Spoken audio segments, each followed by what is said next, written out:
Jean-Paul Ricard, bonjour. Bonjour. Alors j'ai beaucoup de chance. Pourquoi? Parce que vous êtes franc-maçon, moi je ne suis pas franc-maçon, j'ai le plaisir de discuter avec vous et vous intervenez sur TVA Gris à visage découvert. Je vous en remercie tout d'abord. Alors effectivement, il y a un fait qui à mon avis est historique, c'est la franc-maçonnerie jusqu'à présent était plutôt considérée comme citadine de façon historique, c'est les bâtisseurs, c'est peut-être plus facile de se rencontrer en ville qu'à la campagne. Et pourtant le 26 juin 2014 a été créée en fait une fraternelle, la fraternelle de l'agriculture, vous nous en direz plus.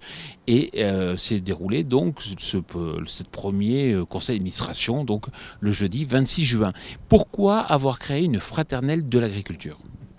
C'est une longue histoire, ou plutôt disons une longue réflexion a précédé effectivement la possibilité de la création de cette fraternelle. Bon, d'abord il faut savoir ce qu'est une fraternelle. Donc c'est la réunion de francs-maçons, toute obédience confondue, qui décident de se rencontrer en dehors de leur lieu de travail privilégié, qui est évidemment la loge maçonnique, en dehors, de façon à aborder, avec évidemment l'optique particulière qui est la nôtre, c'est-à-dire plutôt sur le plan philosophique et éthique, les problèmes d'une profession donnée. Ce qui peut être utile à chacun d'entre eux et ce qui peut être aussi utile d'une façon générale à l'ensemble d'une profession, à l'évolution d'une profession dans le cadre de la société et tous les problèmes qui peuvent se poser donc à cette profession. Alors donc des fraternelles il en existe, on a assez grand nombre, la plupart du temps effectivement liés aux différents métiers, à différentes professions. Il en existe aussi sur le plan géographique avec un objectif plus convivial. Mais il n'y avait pas de fraternelle de l'agriculture. Et pourquoi il n'y a pas eu plus tôt la naissance d'une fraternelle de l'agriculture? Je crois que c'est lié à cette spécificité de la dispersion. Donc sur le territoire, vous avez souligné à juste titre que la franc-maçonnerie était plutôt urbaine. C'est logique, bien entendu, puisque elle se développe, elle naît et se développe là où il y a une concentration de personnes, c'est-à-dire plus facilement dans les villes. Et effectivement, le monde agricole, à cause de cette dispersion géographique, a peut-être été moins pénétré par les idées que véhicule la franc-maçonnerie. Mais il n'empêche que dans le milieu professionnel agricole, le milieu de l'agro-industrie, il y a effectivement des francs-maçons comme dans tout milieu, et qu'il nous a semblé, à un certain nombre d'entre nous, intéressant de mener donc une réflexion à l'instar de ce qui se passe dans d'autres professions. Alors dites-moi si je fais erreur, arrêtez-moi, mais je crois que effectivement, lorsqu'on est franc-maçon, l'objectif c'est quand même une réflexion a priori, c'est des débats, c'est d'échanger. Vous avez un certain nombre de rituels, par exemple, vous laissez à l'entrée de la loge maçonnique un peu tout ce qui peut être facteur de différenciation. Et il y a notamment l'écoute de l'autre. Quels sont les sujets que vous allez aborder dans le cadre de cette fraternelle? Alors, ce seront des sujets qui seront différents de ceux que nous pouvons aborder dans la loge maçonnique. Puisque dans la loge maçonnique, la réflexion est une réflexion générale. On peut évidemment parler de sujets de société, on peut aborder les problèmes du temps, bien entendu, mais on les aborde toujours sous un angle très spécifique, qui est effectivement cet angle éthique que j'évoquais tout à l'heure. À partir du moment où entre nous nous réunissons parce que nous appartenons à la même profession, il va s'agir bien sûr de voir comment notre réflexion peut s'appliquer aux problèmes spécifiques qui sont posés à cette profession. Or, le monde agricole est un monde qui s'inscrit de façon permanente à la fois dans la tradition et dans le progrès. En tout cas, c'est la vision qu'on en a, et en ce sens, c'est très proche, effectivement, de la franc-maçonnerie, qui est à la fois une société de tradition et une société qui œuvre pour le progrès. Donc dans les problèmes qui se posent au monde agricole, à la charnière effectivement de la tradition et du progrès, se posent souvent aussi en termes éthiques. Et c'est particulièrement aigu donc en ce moment, à cause de toute une série de phénomènes, comme par exemple le réchauffement climatique, comme par exemple tous les problèmes environnementaux, etc., etc. Alors, quand on voit par exemple qu'un débat tel que celui sur les OGM est un débat qui, à l'origine, est un débat purement scientifique et qui a sa traduction, bien entendu, technique, mais qui petit à petit, au cours des années qui s'écoulent, on l'a vu, se transforme en débat idéologique, où est la réflexion fondamentale éthique sur ce problème-là? Elle n'existe pas. Et nous, je crois que nous pouvons la mener. Ça ne veut pas dire qu'évidemment qu'on va apporter des solutions ou qu'on va trouver ou qu'on va se positionner en disant c'est bien ou c'est pas bien. C'est pas ça notre problème. Notre problème, c'est dans le débat d'insuffler une réflexion d'un caractère particulier qui va permettre à tous ceux qui œuvrent dans ce secteur d'activité, voire au-delà, qui va leur permettre effectivement d'affiner leur réflexion et de poser les problèmes dans les termes véritables et non pas dans les termes qui sont faussés par l'idéologie. Qui seront les membres de cette fraternelle et puis comment on peut éventuellement rejoindre cette fraternelle? Alors pour la rejoindre, déjà la première chose, c'est qu'il faut être franc-maçon. Voilà. Ensuite, toutes les obédiences maçonniques ont des systèmes de communication interne, un petit bulletin, etc. Ce qui fait que la fraternelle de l'agriculture sera annoncée effectivement dès lors que toute la procédure administrative sera achevée, qui est une procédure assez longue parce que la fraternelle existe actuellement en tant qu'association de loi de 1901 comme n'importe quelle association, avec ses statuts, son règlement intérieur, son conseil d'administration, etc. Mais une fraternelle doit aussi s'inscrire dans une fédération des cercles européens des fraternelles qui a posé une charte éthique qui a été adoptée par toutes les obédiences françaises. Enfin, par les principales obédiences françaises. Et donc là, il y a une procédure complémentaire, une fois la fraternelle déclarée officiellement, pour s'inscrire dans le cadre de cette fédération. Et dès que ça sera fait, effectivement, donc les francs-maçons des diverses obédiences seront donc informés, et ceux qui en ont l'envie, ceux qui souhaitent évidemment partager cette réflexion avec nous, comme je l'ai défini tout à l'heure, et bien à ce moment-là pourront nous rejoindre. Voilà, et comme dans n'importe quelle association, il y aura une cotisation, une assemblée générale annuelle, des réunions de conseil d'administration, etc. Et puis les actions que nous mènerons. Et un site internet avec un code. Et un site internet qui est, enfin, pour l'instant, c'est pas un véritable site internet, c'est simplement une fenêtre qui permet donc aux francs-maçons qui, grâce à un code, pourront entrer à l'intérieur du site, qui pourront leur permettre de nous contacter pour l'adhésion. Évidemment, à terme, le site internet va être développé, comme c'est de tradition maintenant, pour toute activité, quelle qu'elle soit. Alors, je ne suis pas franc-maçon, mais vu de l'extérieur, on peut être troublé des fois un peu, parce que effectivement, est-ce que vous avez un dieu ou pas? Pourquoi vous avez des rituels aussi importants? Alors, on va commencer par les rituels, parce que c'est une question essentielle et primordiale. J'évoquais tout à l'heure le fait que nous étions une société de tradition. Oui, effectivement, la franc-maçonnerie, sous sa forme contemporaine, moderne, qu'on appelle la franc-maçonnerie spéculative, par rapport à la franc-maçonnerie opérative, qui étaient les corporations de maçons telles qu'elles existaient au Moyen-Âge et à la Renaissance. Donc cette franc-maçonnerie est née au début du XVIIIe siècle. Il y a un acte de naissance officiel, donc en 1723, avec les constitutions qui ont posé les bases de cette franc-maçonnerie moderne, qui sont les constitutions Anderson, du nom d'un pasteur anglais, qui les a rédigées. Et donc cette franc-maçonnerie moderne puise dans, je vous le disais, la tradition.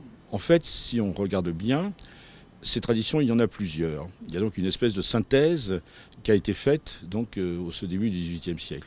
Il y a effectivement la tradition des métiers, celle des bâtisseurs de cathédrales, dont nous avons récupéré, entre guillemets, la plupart les rituels de base, ou disons plutôt, nous nous sommes inspirés de leurs rituels pour les rituels de base. Quand je dis nous, c'est comme si je m'associais à Pasteur Anderson, ce qui n'est évidemment pas le cas.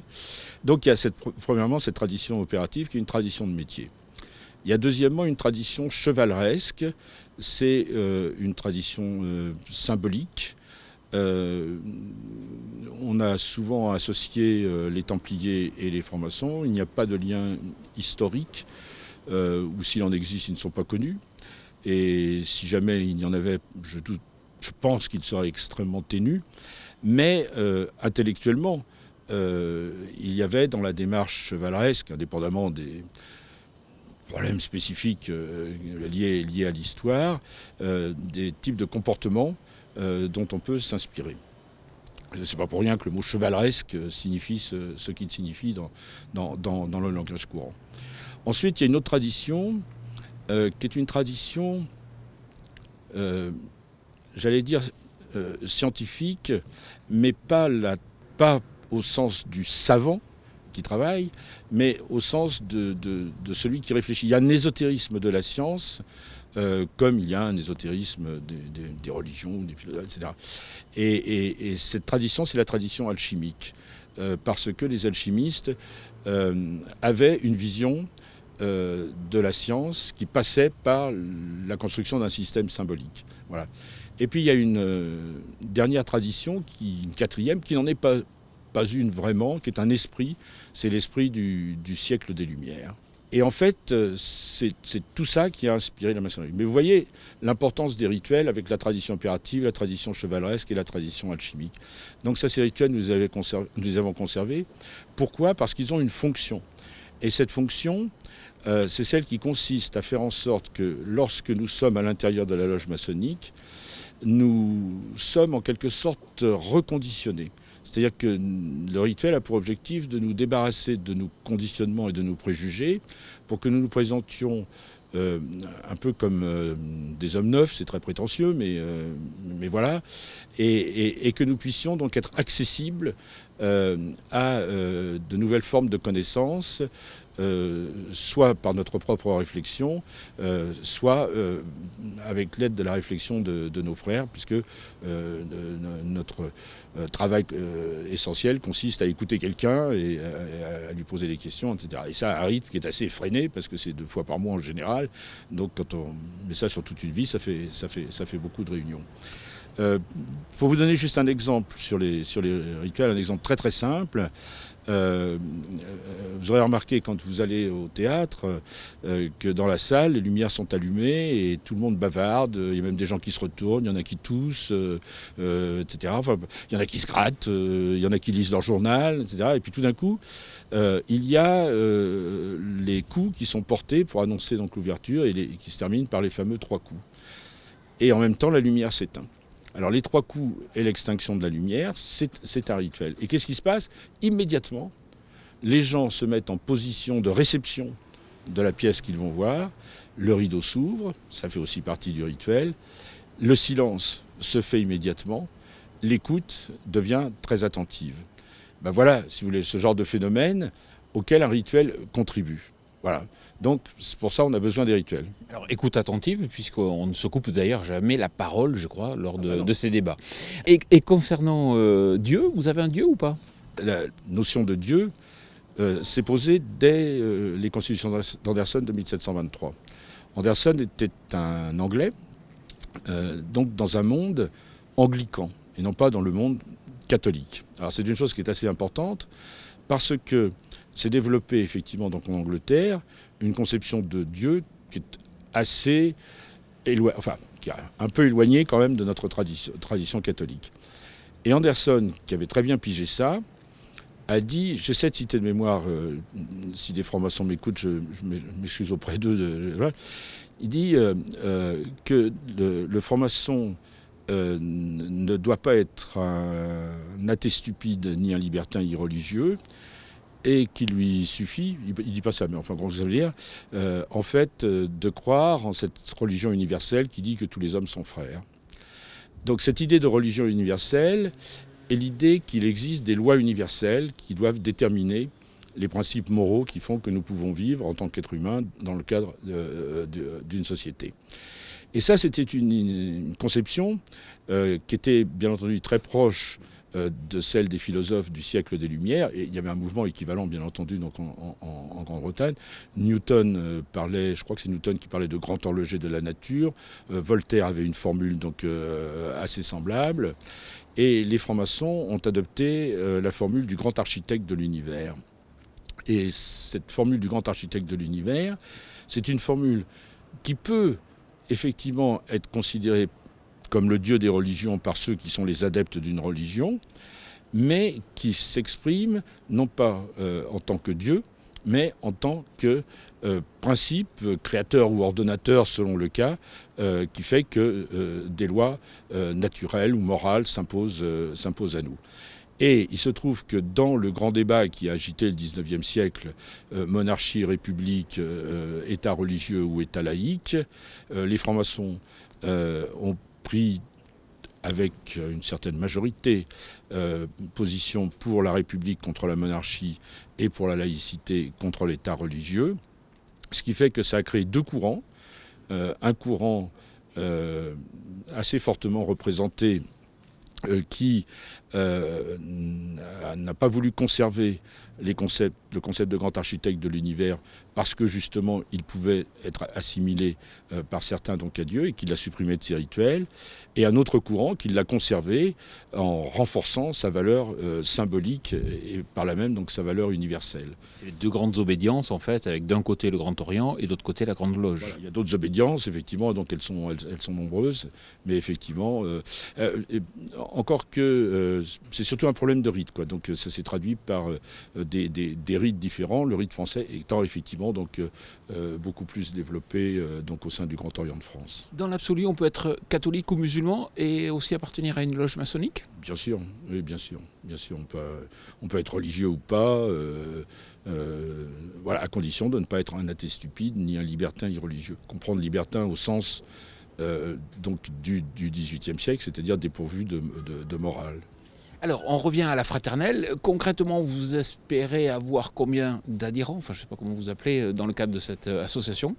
Alors ça, c'est extrêmement difficile de prévoir, tout simplement parce que nous ne disposons pas des références professionnelles des membres de la franc-maçonnerie. Nous savons qu'un tel est avocat, qu'un tel est enseignant, qu'un tel est contremaître, qu'un tel est directeur des ressources humaines, etc. Mais nous ne savons pas dans quelle entreprise, ni où, ni quoi, etc. Voilà, donc la démarche va se faire à partir du moment où les gens vont être au courant et vont venir spontanément s'inscrire. Donc j'espère que de nombreux francs-maçons qui œuvrent dans le domaine de l'agriculture et de l'agro-industrie seront effectivement tentés par notre démarche et viendront nous inscrire. Donc pour l'instant nous sommes peu nombreux parce que nous sommes au démarrage et puis que l'information n'a pas été diffusée largement. Et puis aussi il y a ce fait on l'évoquait au début de cet entretien, il y a le fait de la dispersion géographique. Et donc la fraternelle se crée actuellement avec des membres qui peuvent se réunir facilement parce qu'ils sont pour l'instant tous parisiens. Nous n'avons pour l'instant au conseil d'administration qu'un seul membre qui vient de province. Donc les provinciaux vont plus hésiter évidemment à participer à une fraternelle dont ils ne vont pas bénéficier immédiatement donc, des bienfaits si les réunions se tiennent à Paris.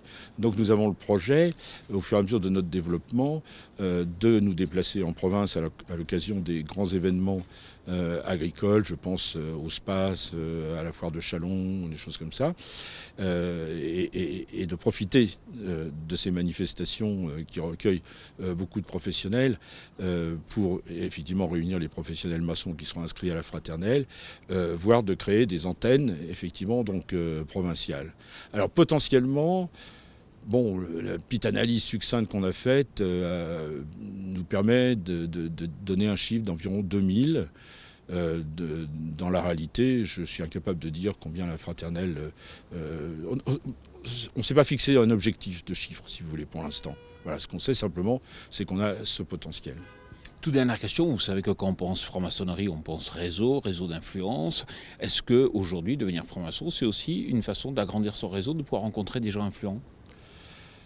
Ah ben, faisant encore référence aux constitutions d'Anderson, Anderson écrit que l'objectif de la maçonnerie est l'amélioration de l'humanité par l'amélioration de l'homme.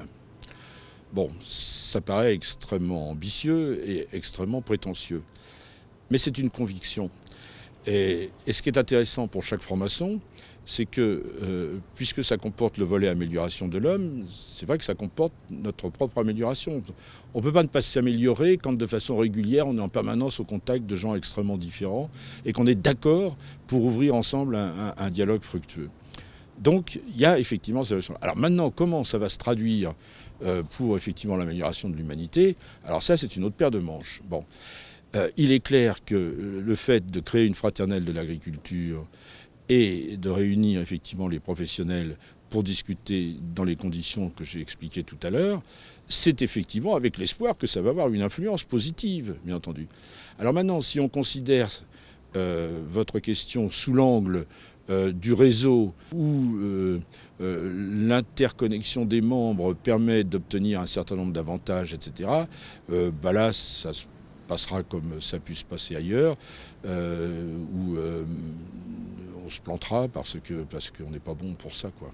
Malgré tout ce qu'on en dit, les tentatives que nous avons faites, par exemple, pour aider nos frères dans le domaine du monde du travail, ceux qui étaient en privation d'emploi, et pour les aider à trouver du travail, ont été un échec parce que les réseaux professionnels stricts sont plus efficaces, bien entendu, que les réseaux maçonniques, dont ce n'est pas l'objectif fondamental, malgré ce qu'on peut en croire en lisant certains journaux. Voilà. C'est vrai qu'il faudrait assister à des heures et des heures de débat. Alors si c'est pour chercher du boulot simplement, ce n'est peut-être pas la meilleure des solutions. Il y a des sites internet pour cela. Absolument. Jean-Paul Ricard, merci beaucoup. Mais je vous en prie, c'est moi qui vous remercie.